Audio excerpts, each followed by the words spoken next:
Assalamualaikum warahmatullahi wabarakatuh. Saya Direktur Jenderal Badan Peradilan Agama Mahkamah Agung Republik Indonesia. Peradilan agama sangat peduli dengan pemenuhan hak-hak disabilitas dalam mendapatkan layanan yang berkeadilan. Berikut kami persembahkan video layanan informasi tentang tata cara berperkara di peradilan agama. Selamat menikmati.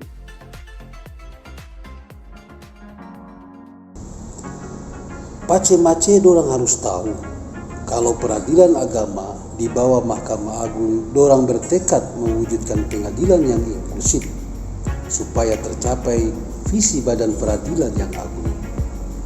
Peradilan agama berwenang menyelesaikan jenis perkara antara lain sebagai berikut. 1. Perkawinan seperti perceraian, dispensasi nikah, isbat nikah, harta bersama, hak asuh anak, izin poligami, dan lain-lain. 2. Kewarisan. 3. Wasiat, hibah, wakaf. 4. Zakat, infak, sedekah. 5. Ekonomi syariah. 6. Perkara jinayat khusus Mahkamah Syariah Aceh. Kalau pace-mace dong masalah yang sesuai dengan jenis perkara tersebut, maka pace-mace dong bisa daftarkan perkara ke pengadilan agama. Baik datang secara langsung ke pengadilan agama atau secara online melalui sistem elektronik. Sebagai penggugat, pace-mace dong dapat mendaftarkan perkara di pengadilan sesuai dengan tempat tinggal tergugat. Tapi untuk perkara perceraian didaftarkan di pengadilan sesuai dengan tempat tinggal istri.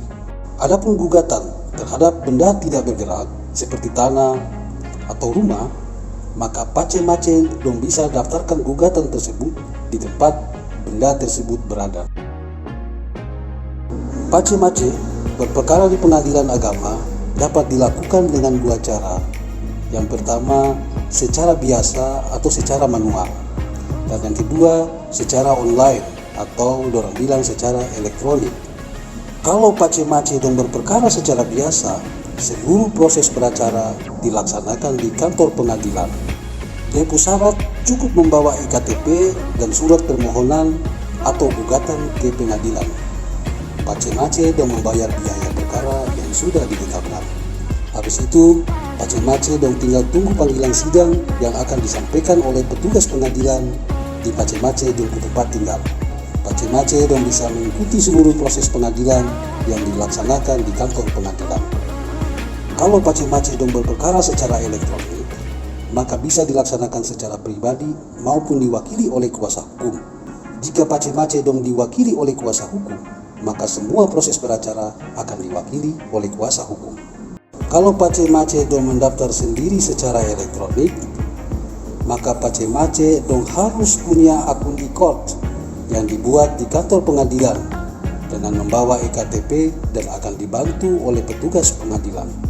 Setelah itu, pendaftaran perkara dilakukan secara online dengan mengunggah dokumen permohonan atau gugatan melalui akun e-court yang telah dibuat, terus membayar biaya sesuai dengan tarif yang sudah ditentukan. Apa yang pace-mace dong lakukan setelah mendaftar perkara? Setelah perkara didaftarkan, pace-mace dong cukup tunggu panggilan sidang yang akan dikirim melalui pace-mace dong email yang telah didaftarkan. Untuk termohon atau tergugat, panggilan akan disampaikan oleh petugas pengadilan. Kalau dalam persidangan, pace-mace yang berkedudukan sebagai termohon atau tergugat setuju untuk beracara secara elektronik, maka akan dibantu dibuatkan akun e-court-nya. Kemudian proses persidangan seperti jawab-menjawab, kesimpulan, pembacaan putusan, dan penyampaian salinan putusan akan dilakukan secara elektronik. Tapi untuk pembuktian, pace-mace dong harus datang secara langsung ke persidangan. Kalau pace-mace dorang yang berkedudukan sebagai tergugat atau termohon tidak bersedia untuk beracara secara elektronik, maka sidang selanjutnya akan dilaksanakan secara manual atau biasa di gedung pengadilan. Informasi lebih lengkap dapat diperoleh melalui website pengadilan, call center di nomor 021 290 79 212, PTSP online di ptsp.badilak.net atau meja informasi di pengadilan yang Anda datangi. Salam inklusi, yes.